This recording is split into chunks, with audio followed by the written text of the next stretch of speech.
Creepers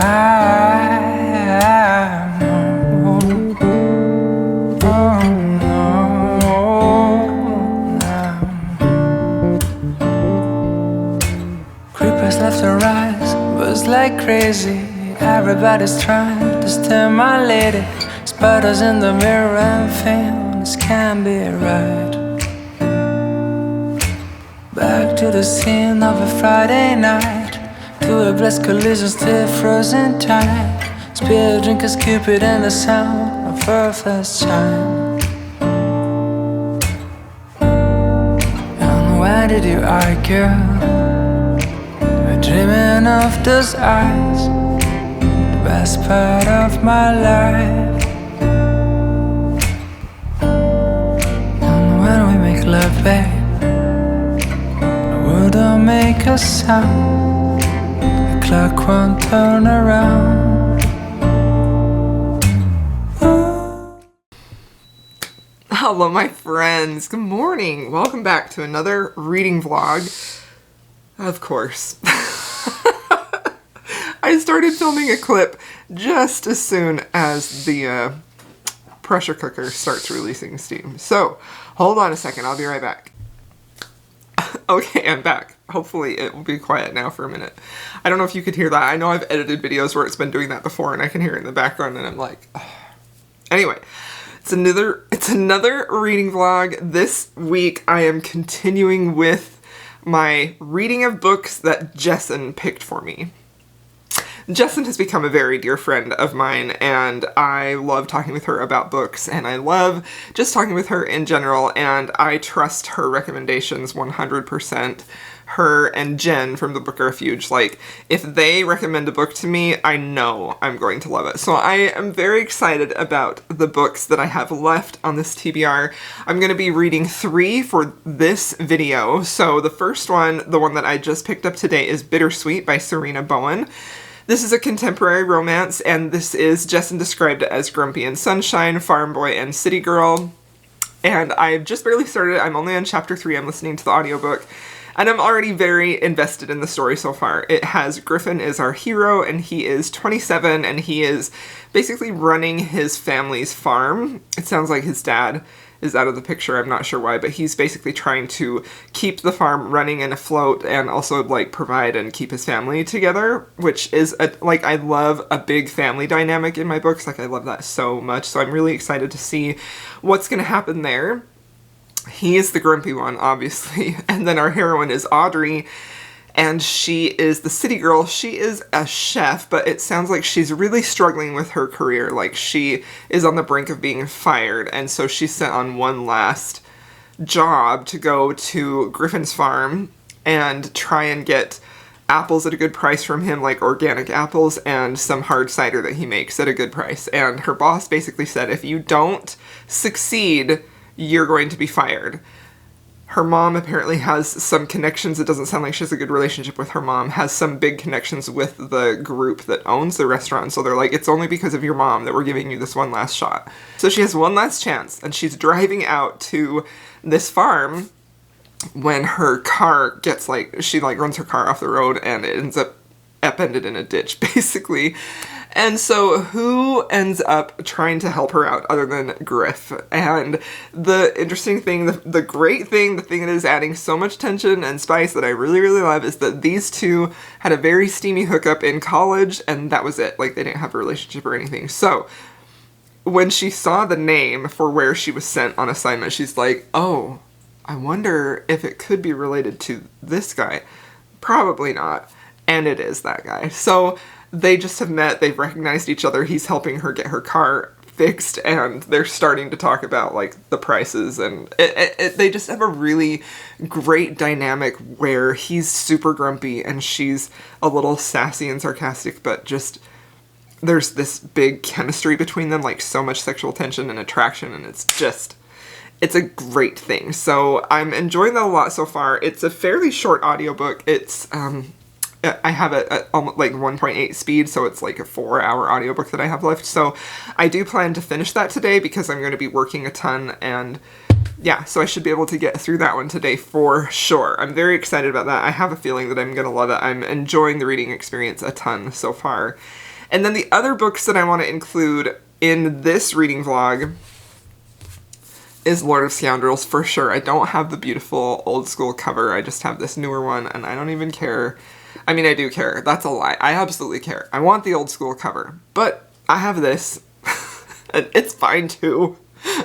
Anyway, this, like I said, like I tried to read this for the Historical Romance Readathon. I actually tried to read it last year too, and I just got a few pages in, and then I put it aside. And it's not that it wasn't good and it wasn't engaging me. I really think what my issue with this book is that the hype is so huge in my head that I feel intimidated to pick it up, and I'm worried that I'm not going to like it, and I'm worried that it's not going to live up to the hype, and a lot of it too is just like this pressure of feeling like everyone has recommended this specifically to me because of the heroine. I think that she's super strong and bad A, and y'all know how I love that.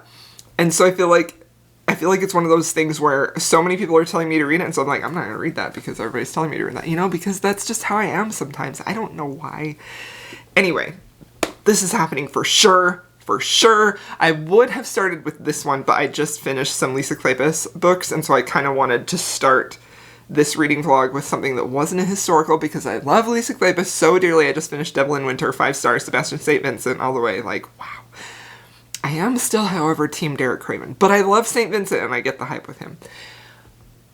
Anyway, I wanted to start this vlog off like fresh with like not Lisa Kleypas in my head, so I didn't want to jump right into this, so I picked Bittersweet, and then my plan is to pick this up next, and then the last book, the final book, another book that has been recommended to me by a lot of people, but Jessen put it on this list, so it feels like it's homework, and so I'm going to do it, and that is Transcendence by Shea Savage. I know, I haven't read this yet. I know. I feel like that's the tone of these vlogs. These are books that people are like, I can't believe you haven't read that yet. And a lot of it is because of the hype. Like, I get nervous when books are overhyped sometimes. And especially if they're books that were overhyped a few years ago that I didn't read, because then I feel like, well, there's newer books now that are hyped that I can read. And I don't know. I keep saying overhyped. I don't know if it's overhyped because I haven't read it. It may be worth the hype. I really believe that it is, because Jessen just messaged me today when I told her I was including that in this vlog, and she's like, I cannot wait. I cannot wait. Like, she was so excited. So that one is definitely happening too. So those are the 3 books that I plan to include in this reading vlog. And yeah, we'll see what goes from there. I don't know. I'm excited. I'm very excited. I feel like I have hired my own personal book picker. Like Jessen's choices for me have been like top notch. So I have high hopes for this vlog. I'm not gonna lie. I have high hopes. And I don't think I'm gonna be disappointed. So we'll see. I'll come back in once I finish Bittersweet with an update. Hello my friends, welcome back. It's time for a vlog update. Look at my cute hoodie. This is like a t-shirt material, like a stretchy t-shirt material, and they're on sale right now at Hello Lovely Box. It says Goodreads Bad Guys Wild Love, and it's a crop hoodie. It's like literally my favorite thing. Like, it's perfect for summer, I think, if you like, because it's not like thick, but it's like, oh no, I just made my pre-workout drinks because I'm gonna go to the gym, and so I have dust all over me. Anyway, good morning. It's very bright in here. I'm sorry, I don't know why it's like that. So I have some updates for you. I finished Bittersweet by Serena Bowen. I very much enjoyed this. This was very sweet. It was also very steamy. It was just honestly a lovely, beautiful, just a fun read. Like, this was so good. 5 stars for this one. This hero Griff is like, he is so like tough on the outside. He is definitely the grumpy farm boy, and he's trying to save this farm that was his dad's farm, and his dad passed away, and so he's got his siblings and his mom and even his grandpa. They're all working on the farm, and Audrey is coming out there to try and buy like hard cider from him, from his farm that he sells, and apples, trying to get a good price for that because she is a chef for a restaurant group that she works with. As on the way out there, she runs her ditch into a car and Griff ends up coming, I think I summarized this before, coming to rescue her, but that's when they find out that, oh, this was actually the person I hooked up with when I was in college. So, oh, it's so great. Like, I feel like this is one of the few books I have ever read where, like, a one-night stand develops into love in a way that is just balanced perfectly. I feel like Serena Bowen bridged that gap between such attraction and desire and real legitimate feelings of love or wanting to make this relationship work. I feel like she bridged that gap so perfectly. Like, that transition was like seamless. It just like flowed. I feel like sometimes it can either be like too quick, where they go from, oh, they're just like banging, to, oh, they love each other, you know, like that just happens too quickly. And this just seemed like a perfect blend. And I think a lot of it has to do with the family setup that Serena Bowen has for Griff's family that Audrey sort of comes into. Audrey doesn't really have a great relationship with her mother. She doesn't have a father. Actually, she has a pretty terrible relationship with her mother. Her mom has... honestly, like, it's pretty sad what happened between her and her mom. And so she's never really had that sense of family. And she's just had this desire or this, like, striving for success that her mom has sort of pushed on her. And Griff has this wonderful sense of family there. Like, his whole family, like, they're so close. They work together. They, you know, like, they joke around with each other. They tease each other. Like, it's just a beautiful family dynamic. And it was one of the highlights of the book. And watching Audrey want that family life so badly was a beautiful thing, too. So I really enjoyed this. This was a fabulous contemporary romance, 5 stars. Definitely would recommend this one.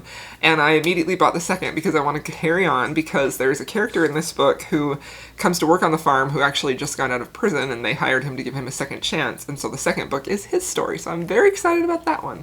Anyway, this was excellent, Jessen. I very much enjoyed this. So this is 4 for 4 5 stars. Jessen has picked for me. There are 6 books Jessen picked for me. So far, 4 of them are 5 stars. This one just, like, I feel like it just made its way into my heart. Like, I just loved these characters. I loved this world. If you're looking for a comforting read, I would highly recommend this one. And I really loved, like, the talk about how he develops hard cider and the title Bittersweet, what that means. Like, it's just perfect. I adored it. It was seriously so good. So then the next book so I have 2 books left. I have Lord of Scoundrels and Transcendence. And I saved those for last because those are the 2 that I am least excited about. I know. They're fan favorites. Everybody loves them. Literally, everybody loves them. I know people who don't even read romance who love Transcendence. And that's honestly kind of one of the reasons why I haven't read them, is because it feels like a lot of pressure. I just don't want to not like them. So, but it is time. It is time to read them. So I started Transcendence. I got the audio. It was on Scribd. And I'm about 4 chapters into it. This took me a little bit to get into, and I don't love the narrator, but it's not enough to make me not able to listen to it. You know, he's not stellar. He's not a Shane East. He's not a Kai. You know, like, he's just not my favorite narrator, and it was a little bit, like, it was a little difficult to get in to his point of view. I mean, not hard, but it just wasn't, like, instantly riveting for me, you know what I mean? So I was still a little bit like, oh gosh, I don't know how I feel about this book. But it's starting to win me over. I'm 5 chapters in, and basically this is a caveman romance. If you don't know, I assume everyone knows about this book but me. It's a caveman romance, and it's written entirely from the perspective of the caveman. And so it has a little bit of a time travel element in that the heroine just sort of ends up in his time, but she's from a modern day. He finds her basically in this hole in the ground, and she's wearing modern clothes, and he's, like, very confused about the clothes that she has on. But also Ed, the hero, he is the only survivor of his people. So there are no women, there are no men, he is it. He's out here surviving. So he is so ecstatic to see another human, let alone another female human who looks to be around his age. He instantly assumes, oh, this is my mate. I'm going to take care of her. She's here for me, you know? And hearing his sort of internal thoughts about it's just like it's a little just hilarious and very endearing, honestly. Like, just the way that he thinks, the way that he is sort of assuming that she is thinking about him as a potential mate, you know? Like, can he provide? Is he going to keep her safe? Is he going to, you know, like, take care of her, basically? Those are the things that he is assuming that she's looking for in a mate, you know? This poor girl just landed up with this caveman guy, and she didn't ask for this, you know? And it's just, so she is very much sort of pushing him away and not really wanting to accept his advances, and I think that the idea of a mate is certainly like, whoa, way out there for her, you know? But like, there was this one scene when he rescues her and he takes her back to his cave, and it's just like, I was internally going like laughing, chuckling, and also like, aw, you know? Because he's like trying to impress her so much with his like providing and protecting skills, and so he takes her to his cave, and he's like, I know the thing that's gonna win her over. It's gonna be my bed, because she's gonna really love my bed. She's gonna love how I've made this bed. Like, I've dug a trench in the dirt, and she's just gonna be really impressed. And so he's a little bit crestfallen when he realizes that she's not impressed with his bed. It's just adorable. It's just adorable. Oh, it's so funny. And just the way that he thinks about her, it like there's not really any connecting really happening. He's just excited that he found another human, and that he found someone who could be his mate, you know, like a companion. It's a time, let me tell you. So it's pretty adorable. It's definitely funny, and they don't communicate, you know, like they don't speak the same language. So there was also a scene where she was trying to tell him that her name is Elizabeth, and he like can't pronounce it, and he gets a little frustrated with the noises that she makes. And anyway, it's fun. I am curious to see what I think of this in the end. So I'm gonna leave it at that for this update. And then yeah, I also wanted to mention really quickly, this book is not one that Jessen recommended for me, but I just read the arc of it. I'm on Anna Huang's arc team for, this is the book Twisted Games. This book is fantastic. I read the first one earlier this year because I heard Riley from Riley Marie just rave about it, and so I immediately got it, read it, loved it, 5 stars. This one is even better, honestly. This one is a 6 out of 5 star. This one is probably going to be in my top 5 books of the year. It's so good. It comes out July 29th. Honestly, this is one of the most enjoyable reading experiences I've had in a long time. It's about a princess who we meet in the first book, Princess Bridget, from a made-up country, but she's a princess. She's not in line for the crown, and her bodyguard, who she's had for years, ends up leaving her, and so she needs a new replacement bodyguard who's hired. And he is this, like, she's like 23 when this story opens, and he's 32, so there's an age gap there. And her bodyguard is just like this tall, huge, gruff, completely alpha AF. He is an alpha hero to the max. Comes in and starts telling her what to do and how to run her life. And they have this attraction with one another that is like fiery, but also like forbidden, because she's a princess and he's her bodyguard. And I know, like, the princess and her guard is one of my favorite tropes in, like, fantasy. I just frigging die for that trope. It's so good. And this was just fantastic, honestly. This was also smoking hot, like, very much so, very much so. And I also really liked the plot. I felt like the plot in this one worked a lot better than the first one. I felt like there was a little bit of plot issues for me with the first one, but it wasn't enough for me to knock it down from a 5 star. This one, I feel like the plot flowed much better. It was overall just very cohesive. I adored watching this 1000% alpha hero just lose it for this woman that he loves. Like, oh, it was so good. It was so good. Like, I can't stop talking about it. So I wanted to mention that because I just read the arc, and I didn't put it in a reading vlog because this is Jessen's reading vlog, but there is my real quick wrap up for that, please, like, if you like those things, if you like an alpha hero, if you like a princess and her guard trope, if you like an age gap, like, get on this, because it was fantastic. So, alright, that is my reading update. I will come back when I have read some more of Transcendence.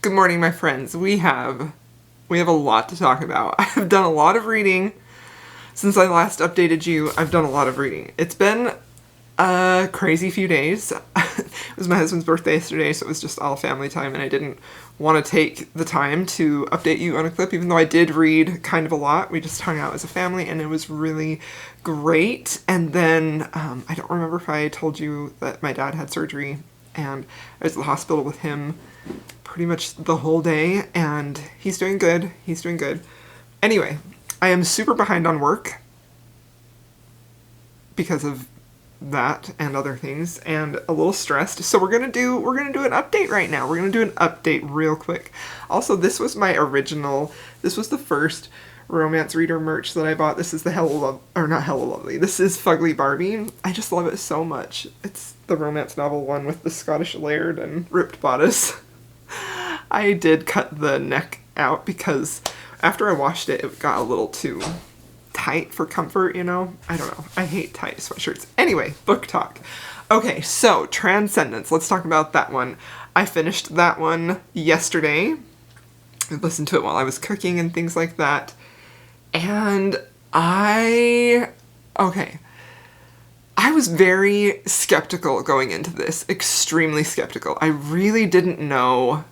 And that's one reason why I haven't read this despite all of the hype that this one gets, is because I just felt like I don't know if it's going to work for me. I just don't know if it will. And I kind of felt like it probably wouldn't, because, and this I guess is me being a little bit judgy, but the idea of a caveman romance with a woman from present day who goes back thousands of years seemed a little hard for me to suspend my disbelief about that, you know? And also, I knew that this was single point perspective only from Ed, the hero, and I knew there was a language barrier there that they couldn't really communicate, and so I was really not sure, like, that didn't appeal to me either, honestly. Like, a romance novel only from the hero's point of view is usually not gonna appeal to me a whole lot. Anyway, those were my misgivings. So I definitely was skeptical when I started this. And I know, everybody loves it. And I was really drawn into the story right away. I found it really engaging. I didn't feel, the only hang up I have about the single point perspective is really that it focuses, for a large point of the book, probably half of the book, it focuses so much on Ed, the hero, on his very primitive drive to be with Bae. He calls her Bae in the audiobook, or Beth, but it sounds like Bae in the audiobook, Beth. To just be with her for the one reason to procreate with her it was really a little bit off-putting, to be quite honest. Like, it just, and I understand that. I mean, it had to be like that. If it had been really romancy, it would not have felt realistic. But it was also not a great time reading that, you know? Like, I just didn't really enjoy that. But once we got about halfway through, and we started to see them interact more, and his feelings for her grew and evolved more than just acquiring a mate. Like, that was really enjoyable, and I thought it was very, very tender and sweet how he developed feelings for her, and how he thought about her, and how he was so driven to protect her and provide for her. Like, it was just beautiful. I thought that it was like his whole, there's something that is so just endearing about Ed. He's just a very endearing character. There's a great innocence about him that is so beautiful and just adorable too. And I just really, really loved it. And I also really liked seeing Bay just sort of very gradually soften towards him and really give him a chance, you know? I was very impressed with that. I felt like it was really pretty flawlessly done. I think that this is by far the most unique romance that I have ever read, and it was super engaging. Like, I ended up... So, I'm getting to my rating. So for most of the book, I'm thinking this is probably going to be a solid 4-star read. Like, this is a good book, but I don't necessarily feel emotionally invested completely. You know, it's not winning me over emotionally. And if I give a book 5 stars, it's because it did. It won me over emotionally for some reason. Sometimes I'm not even sure what it is that connects me with it emotionally. And there can be technical flaws that I am willing to overlook and push it up to 5 stars if it hit me on an emotional level that much. Because that's really what I care about when I'm reading, is how did it hit me emotionally. Sometimes there are technical issues that make it impossible to hit me emotional. Sometimes there are technical issues in a book that are so off-putting to me that pull me out of the story. They don't allow me to experience that emotion. Sometimes the emotion is so powerful that it allows me to look past that, you know? I know I talk about this a lot, so if you've watched my vlogs, you've heard my diatribe before, and I'm sorry. But I felt like I needed to clarify that if you're new. And so I was thinking it was going to be a solid 4-star read. It wasn't really blowing me away. It was really interesting. It was very unique. It was sweet. But then we get to the end. And the very end reveals how she goes back in time, which I liked. It wasn't like everything was spelled out for you, but it did sort of answer those questions, and it made it seem plausible. For me, it seemed plausible. And so then it was like, I loved that. I loved that resolution so much because it made everything else work. So that helped a lot. But the thing that really made it a 5-star read for me, oh my gosh, I'm gonna cry. I literally cried when I read this, is the very end of them as a couple, of Ed and Bay. As a couple, they've lived their whole life together, and their ending just made me sob. It was so beautiful. It was so beautiful. Like, I'm gonna cry right now just thinking about it. It was so completely beautiful. And the thing that I love so much about this book is that it shows the very basic primitive level of what appeals to us as romance readers and in life. You know, it is stripping everything away that we know today of work, social obligations, you know, how appearance, what we have, what we own, like all these social constructs that we have in our lives right now, our home, status, everything that we have, hobbies, you know, literally everything. You take all of that away, and you're left with those primitive desires to be with that person that you can have a life with, that you can raise a family with. And it was so beautiful to see that and to watch them work side by side just to survive, you know?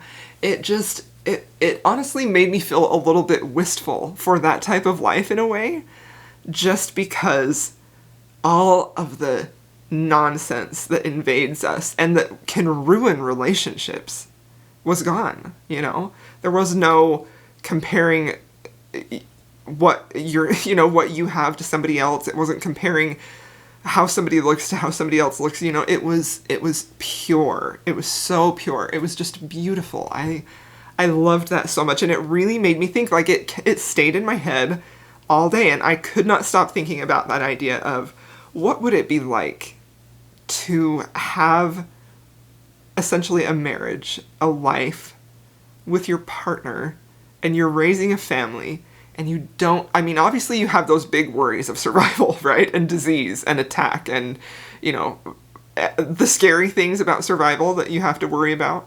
So, like, obviously that's a big deal. But for a moment I was thinking, like, what would it be like to have that type of a life with someone that you love so dearly, and all of the nonsense and the time wasting that happens today. And some of it's essential time wasting, right? Like, maybe you have church obligations, maybe you have social, whatever obligations that you have. It takes you away from your person, from your family, you know?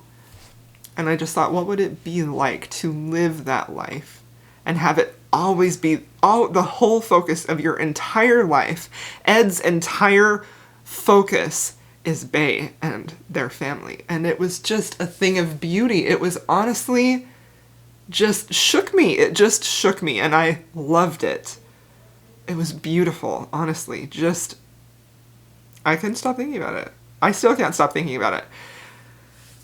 So, 5 stars for that one. Very, very impressed with that one. Honestly, wasn't sold on it until probably almost the very end, and then that just, like, did it for me, you know?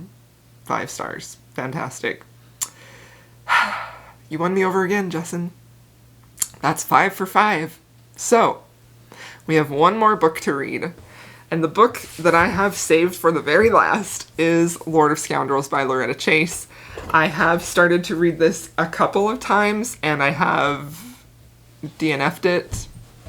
Not because I didn't enjoy it, but because I had a hard time focusing on it. You know, I had a hard, like, I found my attention wandering. I just found my attention wandering. And I think I've nailed down why that is. So this book is about Lord Dane and Jessica Trent, Lady Jessica Trent.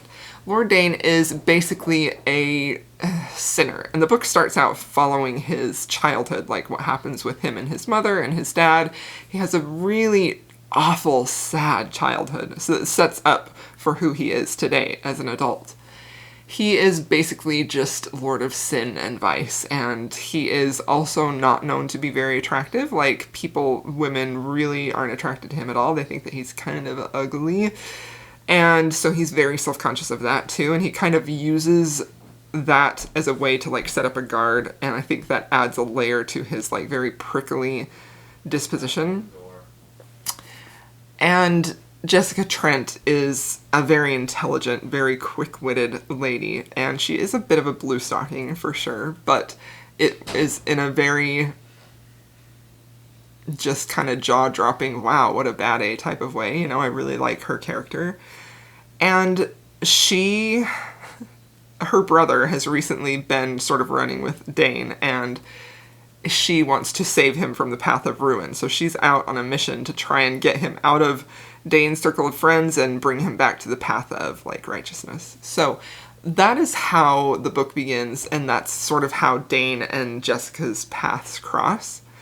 And there, I will say, I know I have heard that there's great banter in here, and they're right. Like, there is really great banter in here. And I noticed that in the other, I've read one other Loretta Chase book, Dukes Prefer Blondes, and that book had great banter in it too. It was, like, she's really good at that. She's really great at setting background stories too, I think. And yeah, I'm interested in this. So at this point, I am 100 pages in. I'm about this far in. And things are happening, but also not a lot is happening. Like, this is the type of book where I can't really tell you a ton of what is happening with the plot. So far, it's really sort of them circling with one another, and they do have a very powerful attraction, Dane and Jessica. And it's the type where it's definitely like an enemies to lovers setup, you know? It's interesting. So I definitely feel like it's difficult for me to stay really sucked into this. And I think the reason why, and I've noticed this in her other book too, is that she is a big fan of writing, like, she'll write her story, what's happening in this moment, but then she'll like take a step back and do like some character introspection, like their inner thoughts, or something, maybe like something that happened in the past, or how this might relate in the future, you know. So she's kind of taking you out of the story for these little bits of knowledge that give you greater insight to the characters, but it's also sort of a little, for me, it sort of makes me less invested in the current story. So that's interesting. So I'm not hating it. I am a little bit struggling to really focus. I don't know why that is, but anyway, I'm curious to see what I think about this. This is a Rake Appreciation Society pick. It will be, I believe, September's book. So we're going to have a chat about that. So that will be awesome. I'm very much looking forward to that. I am scared. I am scared that this might not be a 5-star read. I'm scared at this point. I hope it will be. Okay, that's a reading update. I also wanted to quickly, because it's Monday as I'm filming this clip, and I am late getting this vlog up, which is fine. It's just going to be up in a few days. But I also wanted to mention that I went to my local Barnes & Noble on Saturday, and I saw this on the shelves. And this book is the book I have been most excited about reading for the last half of the year. I was so thrilled when I saw it. I had to immediately purchase it. I have it in my hands. I'm so freaking excited. I love it. So I kind of dropped any other reading that I was doing, physical reading, and just read this. I read this in just over 24 hours, and oh my gosh, you guys, like, I love this book so much. I'm not going to tell you anything about what the plot is about, really, other than this is Lady Merritt, who is Marcus and Lillian's daughter. They are from the Wallflower series. They're from It Happened One Autumn. Is that the title? Yeah, It Happened One Autumn. That's their story. So this is their daughter. She is widowed, and she is running her husband's shipping company, and she just received this shipment of a Scottish whiskey, and the hero's name is Keir. I'm not sure if that's how you say it. Keir McRae. He owns the whiskey, and so he is coming to her to talk to her about something that happened with his whiskey in transit. So that's how they meet. That's the hero and heroine meet. That's the setup. This book is one of the most beautifully romantic books that I have ever read in my life. This hero literally is so romantic. Like, he worships Merritt. He would do anything for her. Like, honestly, I have said a lot about Derek Craven, and I still love that man, but I think that Keir outranks him now. Like, there are some things that he does in here that are very Derek Craven-esque. I can't wait for everyone to read it so we can talk about it, because I literally was pushed over the edge by something that he did. Just, I mean, some of the quotes, the things that he says, he's this Scottish man, so he's a little rough around the edges, but the things he says to Merritt about how he feels are some of the most beautiful things I have ever heard a hero say in my life. It's just, it's so good. From the instant I picked this book up, like, I could say this about pretty much any Lisa Kleypas, but this one specifically, I am transported, swept away, completely forgetting where I'm at, just in this world. She is such a beautiful writer.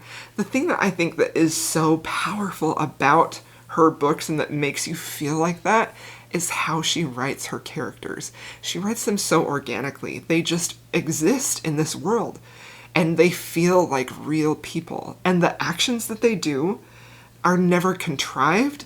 It's never, like, set up for the plot. It's just literally how these people would act. So it feels like you're watching these people live their lives, this beautiful love story, the challenges that they have.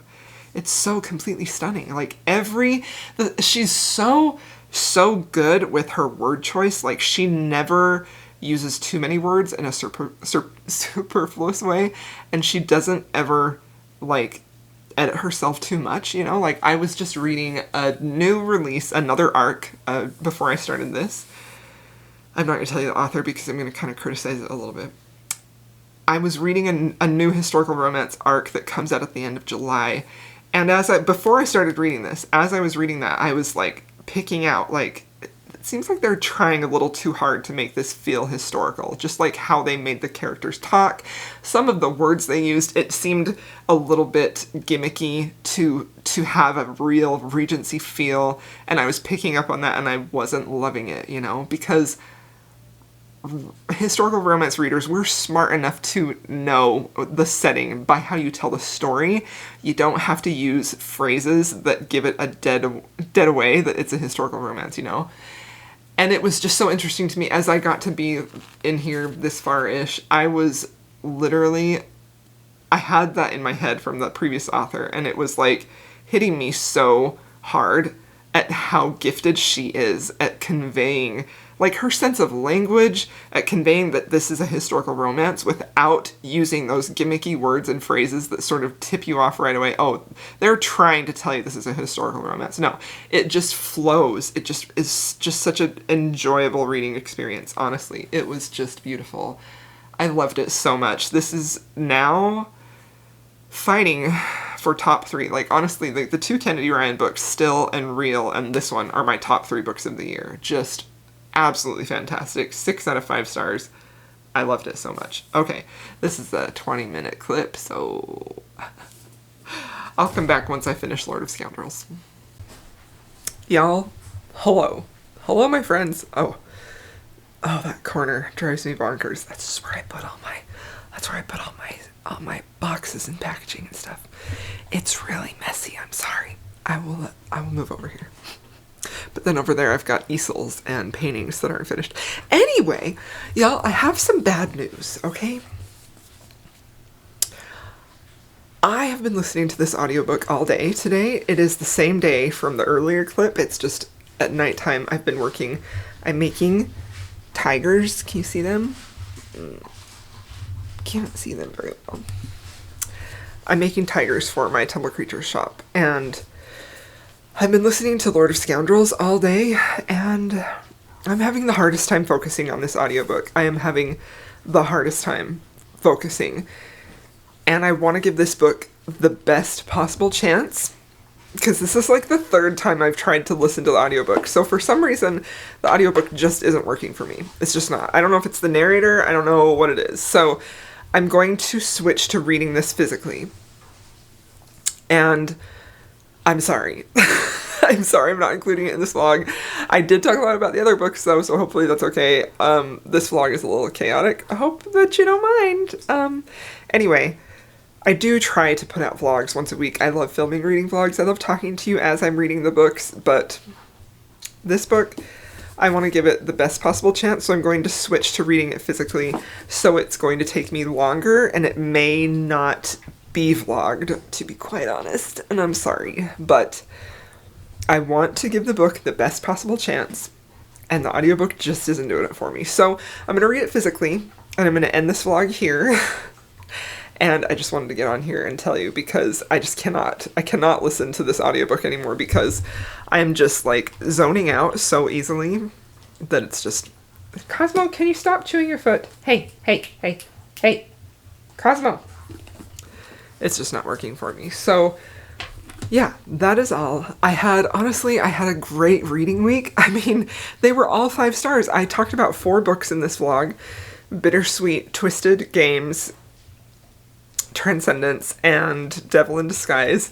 2 of them were new favorites of the year, Devil in Disguise and Twisted Games. So it was a great reading week. So yeah. Cosmo! Hey, come